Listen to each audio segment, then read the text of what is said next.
en este momento a nuestra sesión de conversaciones ejecutivas, un espacio para actuar pensando distinto. Y es así, como este espacio todos los lunes de Foro de Presidentes de manera virtual reúne a todos nuestros miembros y a sus invitados especiales para que tengan una hora de hablar, para hablar de un tema relevante y arrancar una muy buena semana. Y es así como hoy vamos a estar hablando de un tema que da de cierta manera continuidad con nuestra charla de la semana pasada. Y es por eso que tenemos acá nuestro grupo coordinador de conversaciones ejecutivas, a Carlos Puech, a Edgar Suárez, a Albeiro Herrera, a Clemen, Juan Carlos Linares. Ellos hacen parte, miembros de Foro Presidente, y además hacen parte de coordinaciones, de coordinación de conversaciones ejecutivas con quienes siempre nos reunimos para ver qué speakers podemos traer y que realmente generen mucho valor para cada uno de ustedes.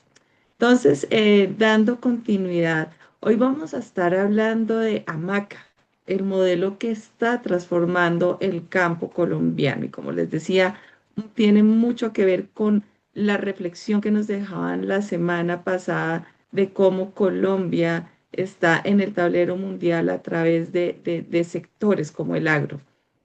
El modelo hamaca, les cuento, impulsado por la Fundación de Campo Digno, conecta empresarios, comunidades y gobiernos en clústeres de desarrollo con alto valor agregado y orientación exportadora. Las alianzas 3P, público-privado populares, están reescribiendo las reglas del juego del agro colombiano, demostrando con casos reales que el campo no es el problema, sino la más grande oportunidad de inversión sostenible. Y es por eso que tenemos hoy con nosotros a César Aponte, a quien le damos una cordial bienvenida.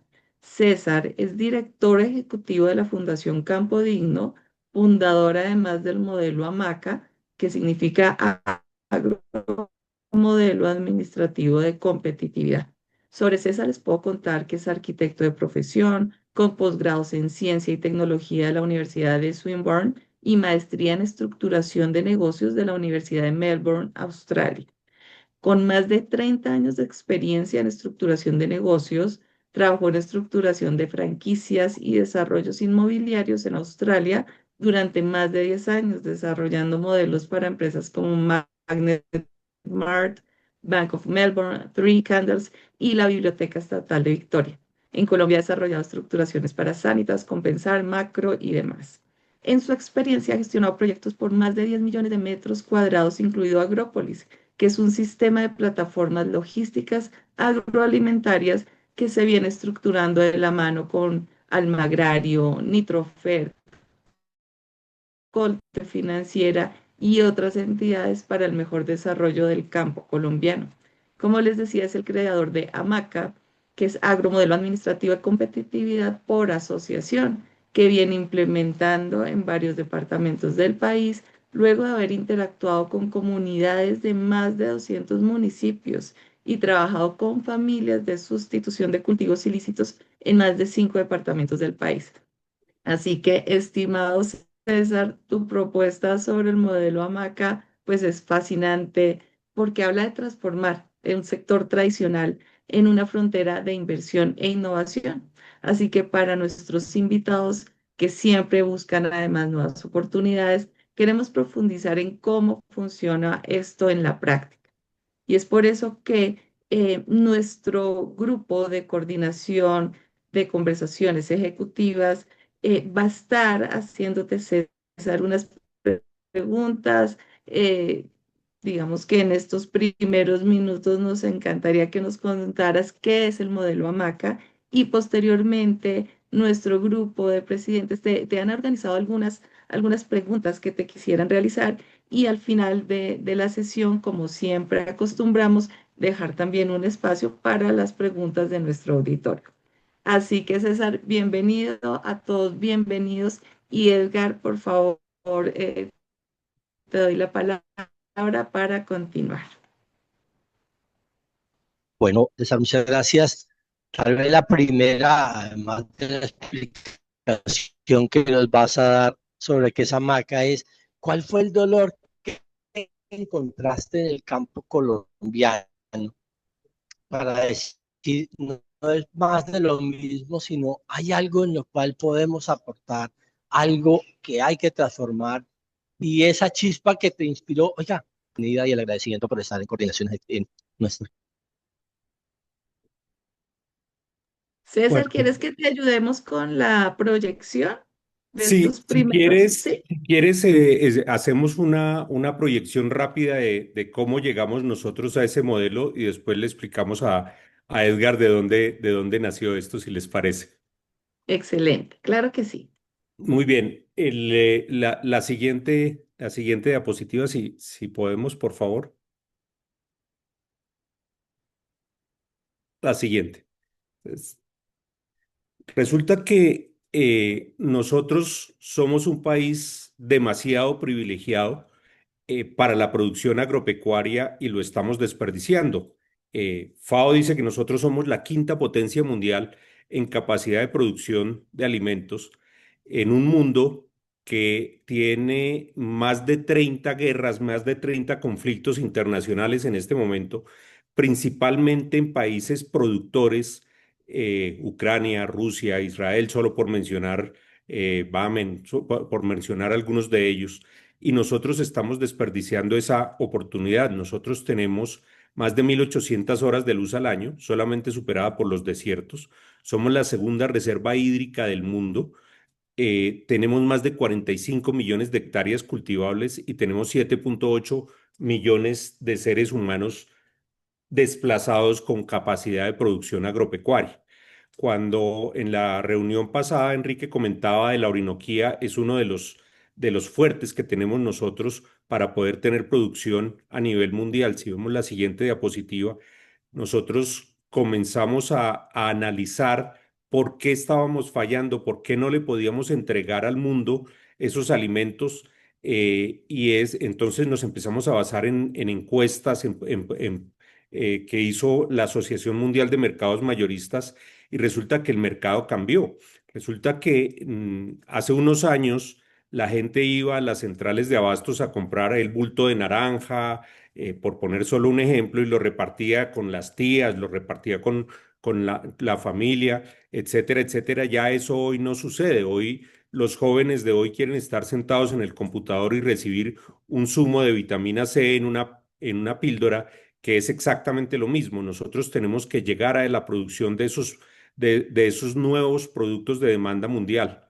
La siguiente, eso nos obliga a cambiar el modelo que estamos trabajando tradicionalmente. Es imposible que un agricultor con 1 o 2 hectáreas pueda llegar a esos volúmenes de producción. Entonces, lo que nosotros hicimos fue integrar la producción, la logística y la trazabilidad para acercar a los productores con los consumidores. La siguiente. ¿Cómo lo hacemos? Uniendo varias de esas pequeñas fincas en lo que llamamos el modelo hamaca, de esos agrupaciones de pequeñas fincas, llevamos el producto a unos centros de acopio, administración, logística, educación y transferencias de tecnología, en donde se hacen unos primeros procesos de transformación, y después los llevamos a las grandes plataformas que llamamos agrópolis. La siguiente, para de ahí poder exportar. ¿Cómo funciona Maca? Nosotros reunimos 200 empresarios del campo, 200 pequeños empresarios, que lo único que les pedimos es que quieran trabajar, es el único requisito. Cuando tenemos esos 200 empresarios, buscamos la tierra en alquiler o con el Estado, o las diferentes formas que hay, pero la más fácil es en alquiler, de 500 a 5.000 hectáreas, y les buscamos el acompañamiento técnico. Cuando tenemos tierra, mano de obra y acompañamiento técnico, buscamos el comprador. Y al comprador le ofrecemos la capacidad de producir, no el producto.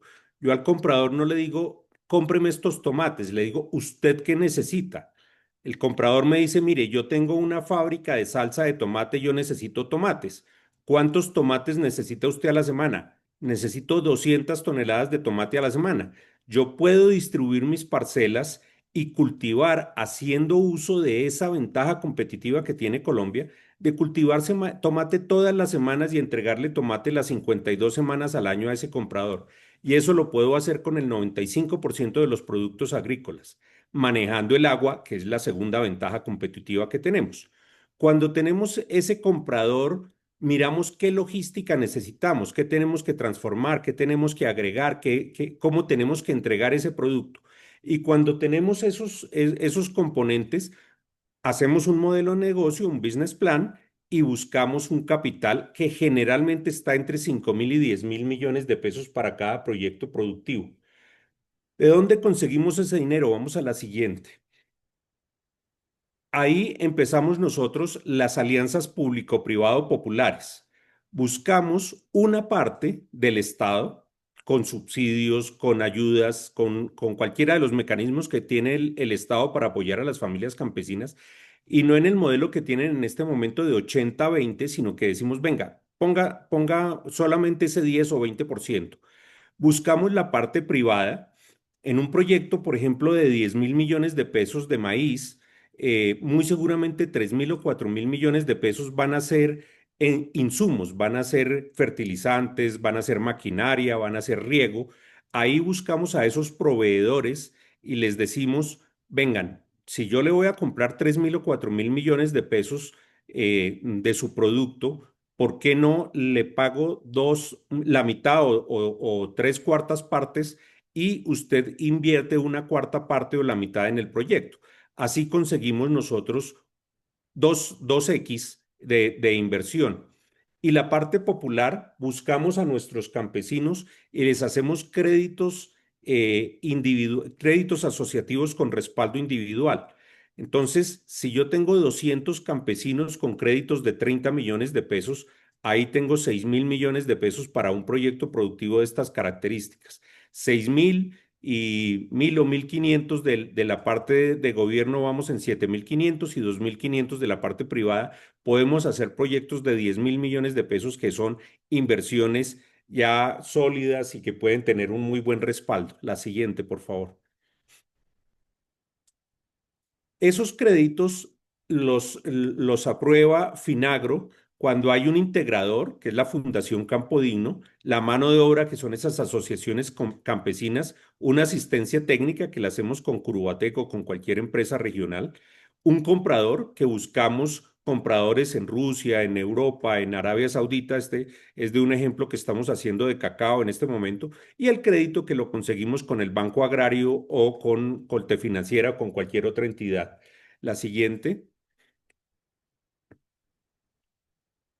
podemos saltarnos a la siguiente. Inclusive este es un modelo que estamos desarrollando de cacao para la región del Santander. Colombia produce alrededor de 70.000 toneladas de cacao al año y conseguimos un comprador que quiere 10.000. Entonces a ese comprador le dijimos, venga, vamos a mirar en dónde podemos producir esas 10.000 toneladas. Nos pusimos la meta de arrancar con 4.000 para el primer año. Eso requiere una inversión cercana a 16 millones de dólares, lo cual nos permite desarrollar 6 proyectos productivos en 6 municipios de Santander, 3 centros de transformación debidamente localizados para ese comprador y un centro de acopio en Bucaramanga. Ese proyecto en particular, ya estamos buscando el cierre financiero. Ya como les digo, está la orden de compra, ya están las asociaciones y empezamos a partir de Agroexpo la semana antepasada a hablar con comunidades del departamento del Huila, del departamento de Cesar y La Guajira, que quieren entrar en modelos similares y decimos, bueno, si ya tenemos un comprador de 10.000 toneladas, es posible que entre los 3 departamentos, para hacer un paréntesis, el departamento del Huila el año pasado produjo 1.200 toneladas y el departamento del Cesar 2.000. Estamos hablando de duplicar las producciones en esos departamentos, favoreciendo alrededor de 1.200 familias en cada uno de esos departamentos. Entonces, eso nos indica la magnitud del negocio, que estamos hablando solamente del cacao, lo estamos haciendo con plátano, lo estamos haciendo con piña, etcétera, con otras frutas tropicales, etcétera, etcétera. La siguiente. Entonces, el esquema es decirle no a ese trabajo individual, aislado y minúsculo, y la siguiente, y darle paso a un modelo de negocio empresarial, en donde ese 60% de la inversión lo ponen los empresarios del campo, 10% probablemente el Estado, no necesariamente el Estado, y un 30% inversionistas particulares, dentro de los cuales están no solamente los proveedores de insumos y los fondos de capital, sino que requerimos pues de una cantidad de servicios de transporte, de transformación, de cuartos fríos, etcétera, etcétera, que nos permiten completar ese 30% de inversión. Estos proyectos nos dan un retorno entre el 25 y el 35%, pero lo mejor de todo es que nos permite, Perdón, Andrés, cerremos micrófonos, por favor. Gracias, disculpan. lo mejor de todo es que nos permite tener lo que nosotros llamamos excedentes de felicidad.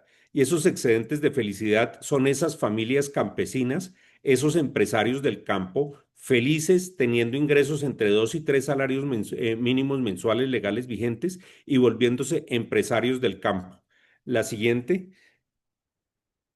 Es decir, nosotros estamos creando la empresa colaborativa más grande del mundo. Nuestra meta es llegar a generar 1 millón de empleos en el campo colombiano.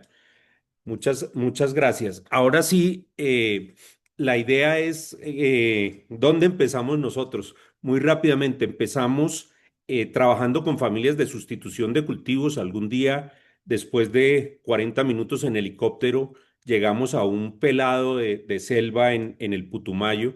Yo les decía acerca de 400 familias que estaban allá arrevolveradas contra la policía.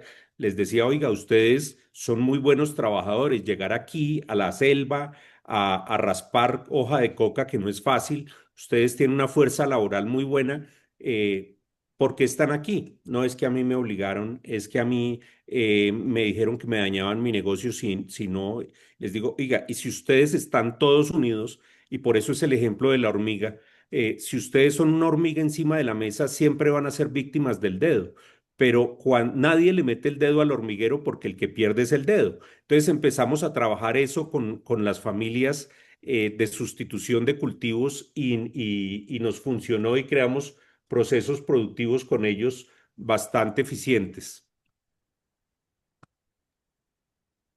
No sé si eso responde la pregunta de Edgar. Muchas gracias, César. Acá Edgar nos decía que tenía un poco de problemas ahorita de internet, pero yo creo que sí. Así que, Clemen, por favor, podemos continuar. Muchas gracias, César, Marcela.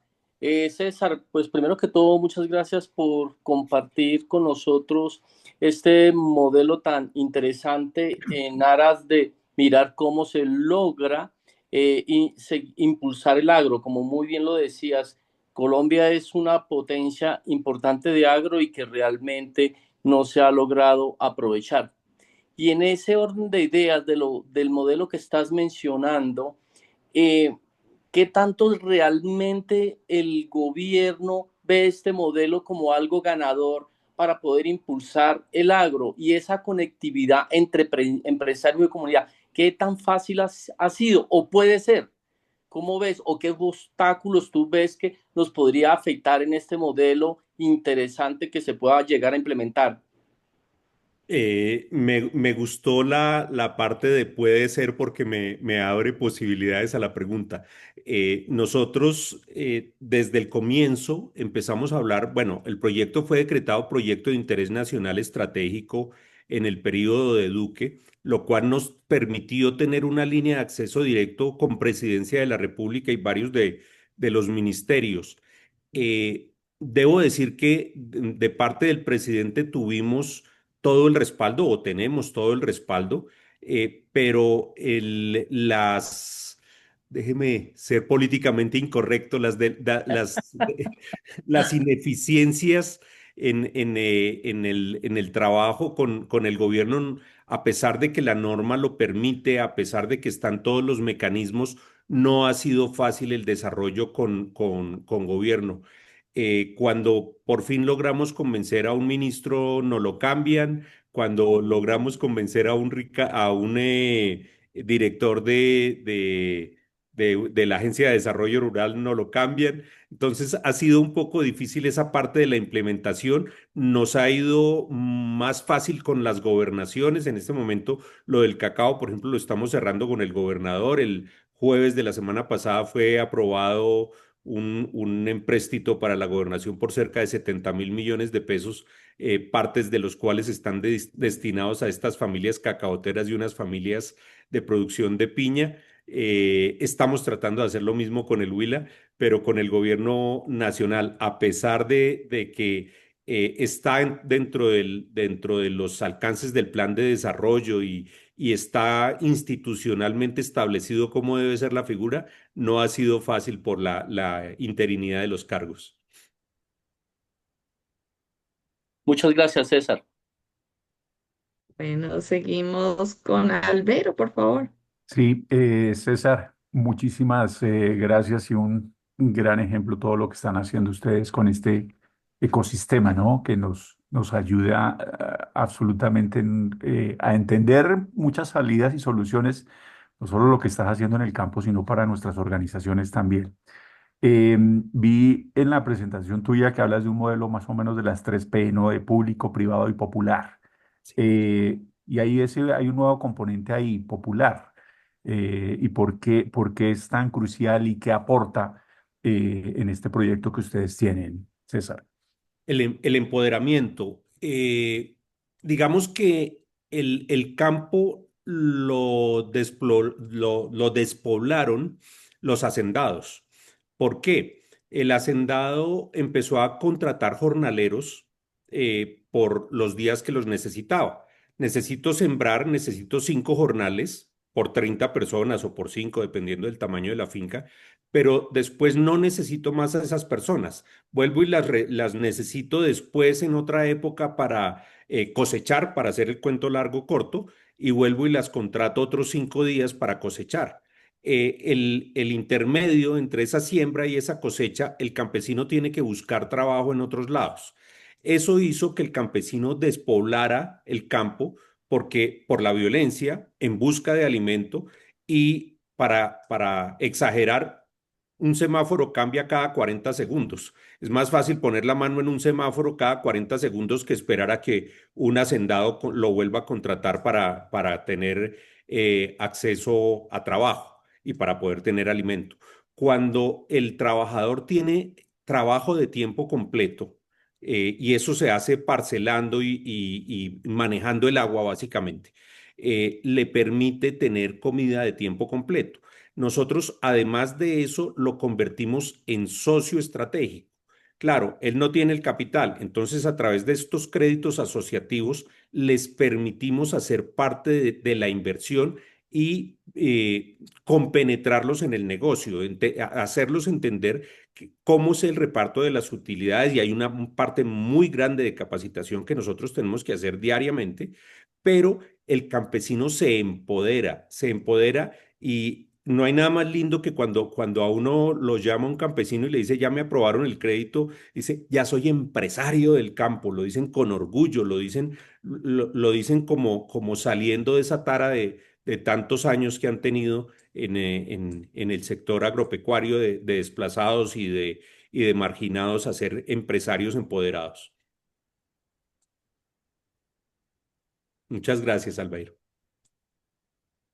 Bueno, mil gracias. Acá, Edgar, ¿cómo va tu internet? Ahí vamos, sufriendo. Una pregunta, César. Cuando siempre se ve el campo como una oportunidad, como lo has explicado, pero para personas que vienen de otras empresas, de otros servicios, ¿qué oportunidades ves para participar de este mercado agropecuario que tiene tanto potencial como has explicado? Muchas posibilidades. El sector agropecuario requiere de muchos servicios, desde salud en adelante, desde logística, insumos, no solamente como la inversión, sino en cualquiera de todas estas alternativas que nosotros tenemos. Cuando el campo empieza a generar ingresos, empieza a generar demanda. Cuando empezamos el modelo me decían y yo dónde ganaba plata, y les decía que en la venta de televisores.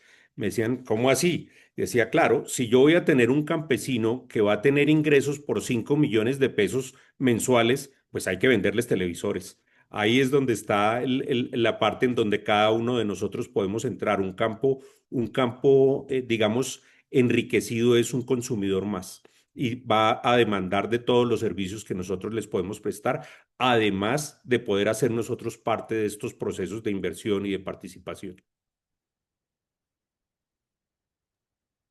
Gracias, César. Seguimos, Clemen, por favor, y le recuerdo, en unos minutos después de las preguntas de nuestro grupo coordinador, em- empezamos a abrir a nuestros asistentes a hacer sus preguntas en unos minutos. Así que, por favor, Clemen, con la siguiente pregunta. Muchas gracias, Marcelita. César, el modelo eh, es muy interesante desde el punto de vista de lo que se quiere buscar para poder conectar, como dije anteriormente, empresarios, comunidad y gobierno. Pero aquí hay un tema importante, es respecto a la tecnificación del agro en Colombia. Digamos que si realmente nosotros queremos no solamente desarrollar y poder ser mejores abastecedores, no solamente en Colombia, sino afuera en el exterior, poder tener acceso, ¿cierto?, a tecnología. Voy a poner un ejemplo. Los países que mayor tecnología utilizan, ¿cierto? Estamos hablando de Israel, Países Bajos, inclusive Estados Unidos, Canadá, Australia, Alemania. En fin, hay una gran cantidad de países que sí han invertido, no solamente lo ha hecho el gobierno, sino lo hace la misma propiedad privada, pero en Colombia eso no está pasando de tal forma que nosotros hay unas brechas gigantes y por eso cuando dice queremos llegar a Estados Unidos, queremos quedar a China, pues definitivamente nosotros no podemos dar esa gran escala. Entonces la pregunta es, con inteligencia artificial, ¿qué crees que podríamos hacer y qué es lo que haría falta en este modelo en relación con inteligencia artificial que ya dejó de ser moda, sino ya es una realidad? ¿Tú cómo lo has estado visualizando? Nosotros empezamos un programa de asistencia técnica, a ver, darle tecnología a un campesino que tiene una producción de 1 hectárea, donde la llegada de un agrónomo puede costar 5 o 6 horas, más 5 o 6 horas de vuelta, significan 12 horas de profesional para llegar a darle asistencia técnica a un cultivo de 1 hectárea. Eso hace absolutamente inviable la tecnificación de un cultivo de esas características.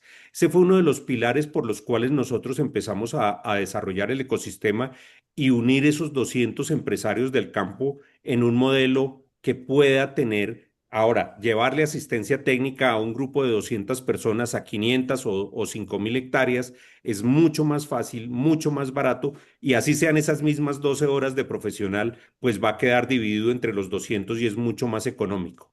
Lo segundo que hicimos fue empezar a mirar cómo tecnificar esa asistencia técnica y creamos un programa que se llama Curubatec, que ha tenido ya varios premios nacionales e internacionales de asistencia técnica remota a través de WhatsApp, que es lo que manejan los campesinos. Cuando empezamos a tratar de hacerlo con inteligencia artificial, la inteligencia artificial del campo colombiano sería muy bruta porque no hay datos. Entonces, lo que nosotros estamos haciendo a través de este sistema es recolectar esa información para poder tener datos, para poder alimentar esa inteligencia artificial. Eso nos permitirá en un futuro muy próximo poder tener la data suficiente para generar un sistema de asistencia técnica mucho más económico y llegar a agricultura de precisión, que es lo que todos queremos, para ser más eficientes en esos mercados internacionales. Em, Países como Holanda, por ejemplo, que lo que hicieron, los Países Bajos, lo que hicieron fue hacerse una pregunta hace cerca de 30 años, que fue cómo podemos producir 4 veces más con el 20% del agua. Y lo que hizo la Universidad de Wageningen, me perdonan mi holandés, fue crear o tecnificar mejor los invernaderos y poder llegar a mejorar esos procesos de producción agropecuaria. Y lo otro que hicieron fundamental, que es donde nosotros nos queremos concentrar, es en la transformación. Nosotros nos decían en unas conferencias en Holanda, el primer ministro hace unos años nos decía, nosotros importamos maíz y exportamos queso. Claro, un kilo de maíz en el mercado internacional está a 60, 70 centavos de dólar, mientras que un kilo de queso holandés madurado puede estar en 50, 60 dólares. Esa transformación es la que un país tan pequeño como los Países Bajos se está quedando y convirtiéndolo en el segundo país exportador del mundo. Eso es lo que nosotros queremos hacer con el mercado colombiano, aprovechar que nosotros tenemos la tierra e incluir toda esa tecnología para poder sacar productos que el mundo está demandando y que nosotros estamos en capacidad de producir. Eso nos permitiría incluir toda esa inteligencia artificial dentro de nuestros proyectos, pero es un proceso largo por la creación de la data. Muchas gracias, César. A ti, muchas gracias. Bueno, Carlos, adelante, por favor. César, un millón de gracias por toda esa ilustración y ese viento de optimismo, Dios, sobre lo que están haciendo y le despierta a uno cierta pasión.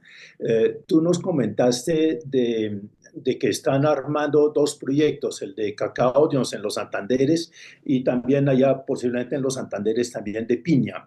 Pero han tenido, Dios, ya unos proyectos ya en marcha funcionando, donde hayan podido como afinar todos los componentes que están juntando ustedes y sobre todo poder medir un poco el impacto social sobre esos nuevos empresarios, esos empresarios del campo, sobre el estado de ánimo, sobre su visión de la vida y sobre ese empoderamiento como personas.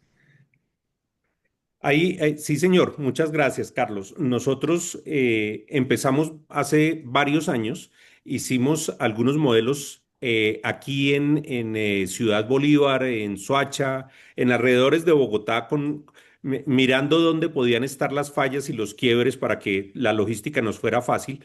Después empezamos a hacer proyectos en Guaviare y Putumayo con familias de sustitución de cultivos ilícitos.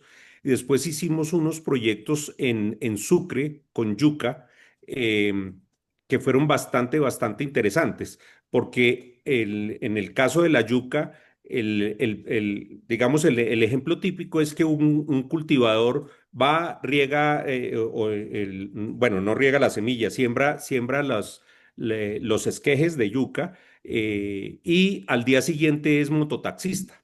Y es mototaxista de lunes a viernes.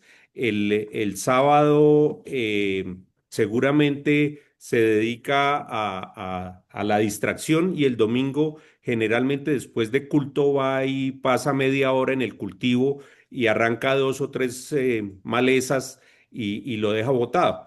Esos cultivos dan producciones entre 5 y 10 toneladas de yuca por hectárea.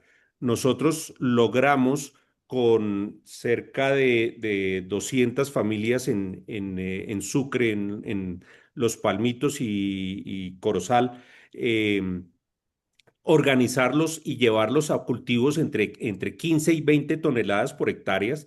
Logramos hacer un acuerdo de compra con almidones de Sucre y logramos estabilizarles el precio de compra que en un principio fue muy bueno para nosotros porque se estabilizó en 800 pesos por kilo.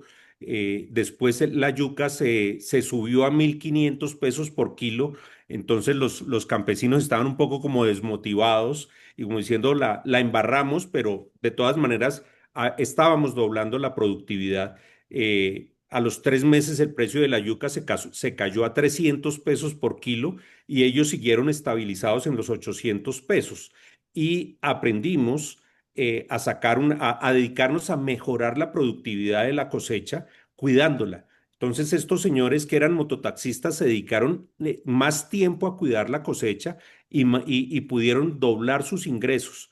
y encontrar nosotros que esas familias que entre comillas dejaron el mototaxismo y se dedicaron a vender o a depender de la yuca. Estamos esperando una segunda etapa de ese proyecto en la que podamos tratar de hacer que estas familias sean dueñas de parte de las acciones de Almidones de Sucre, alrededor de 7 proyectos productivos en el departamento que se vuelvan dueños del 49% de Almidones de Sucre, empoderándolos más aún como empresarios del campo, que creo que es donde está la clave. Bueno, súper interesante ese logro, César. Eh, Y Gracias por la respuesta. gracias, Carlos. Y no estamos solamente con el de yuca y, perdóname, el de cacao y piña en Santander, sino que estamos haciendo pasifloras en Miraflores, Boyacá, cebolla en Aquitania, cebollín en Yopal, y hay otros. Estamos tratando de hacer un acuerdo bastante interesante con Bienestar Familiar para proveerles en varias regiones del país, desde el Chocó, Nariño, Boyacá y Cundinamarca. No, súper ese impacto. Sí, señor. Excelente.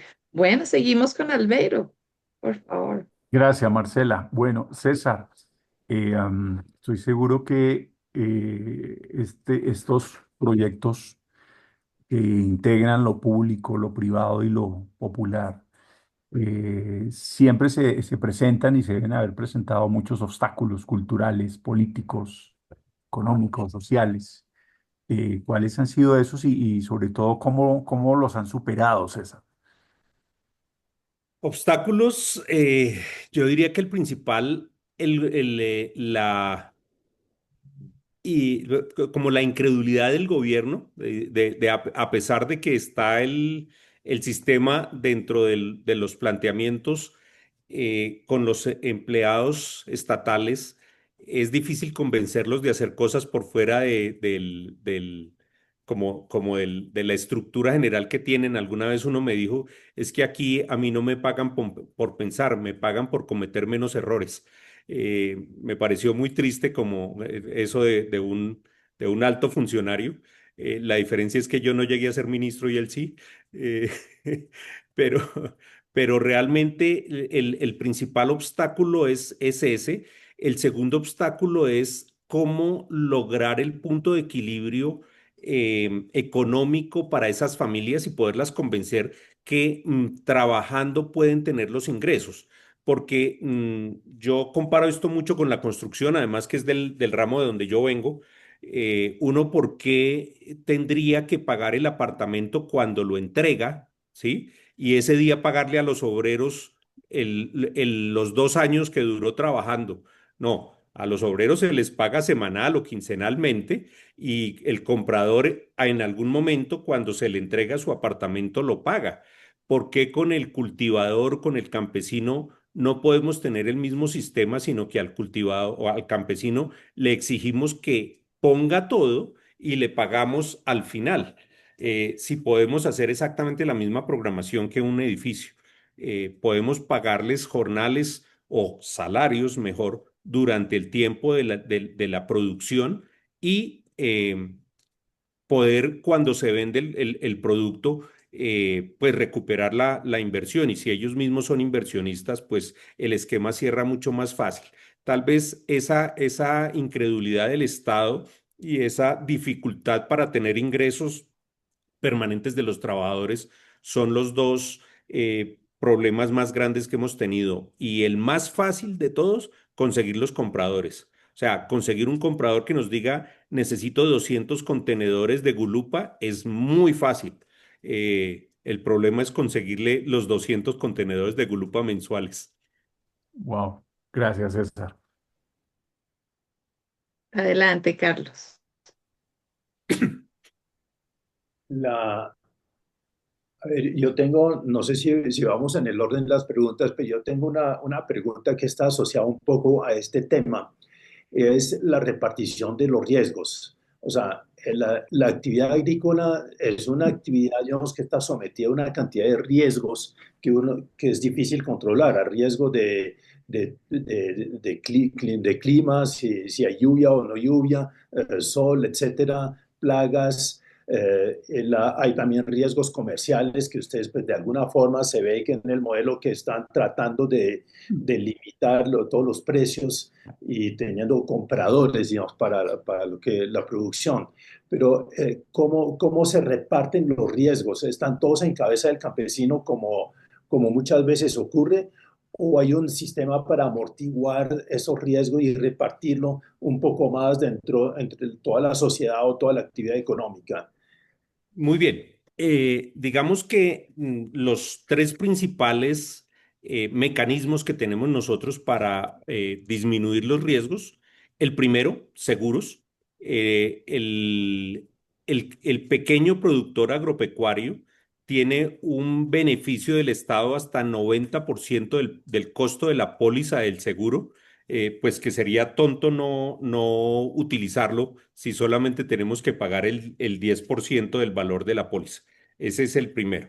El segundo, divide y vencerás. Hay una palabra que aprendí yo en esto del sector agropecuario muy triste y muy bonita a la vez. Ellos hablan de dividir los cultivos en suertes.